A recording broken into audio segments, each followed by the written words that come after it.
দুপুর বন্ধুরা, দেখুন মাকে কালকে বাড়িতে হসপিটাল থেকে আনা হয়েছে। রক্ত ক্রাইসিস, 2 বোতল রক্ত পেয়েছে, 2 বোতল দিয়ে কালকে সন্ধ্যাবেলা আনা হলো। মা একদমই খেতে পাচ্ছে না, তো একটু আলু সিদ্ধ ভালোবাসি, একটু আলু সিদ্ধ করেছি। আর এখানে এই জ্যান্ত মোরল মাছ পেঁয়াজ টেয়াজ দিয়ে পাতুরি করেছি একটু। আর পাশে তো বোনের বাড়ি, বোন একটু বাটা মাছের ঝোল দিয়েছে পাতলা করে। আর এখানে ডাঁটা শাকটা ফেলে দিইনি, ডাঁটাটা রেখে শাকটা একটু রান্না করেছি একটু আলু দিয়ে রসুন ফোড়ন দিয়ে।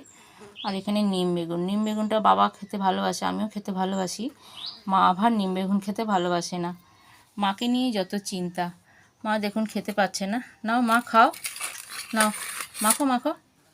এই যে এই মাছটা দিয়ে যদি খায়, একেই ডক্টররা অনেক কিছু খেতে না করেছে। একটু চেষ্টা করি কিভাবে মাকে খাওয়ানো যায়। দেখুন একদম খেতে পাচ্ছে না। খাও খাও,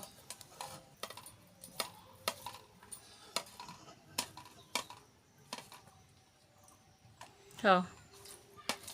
এখন কি করব বলুন, চেষ্টা করছি যেভাবে মাকে খাওয়ানো যায়।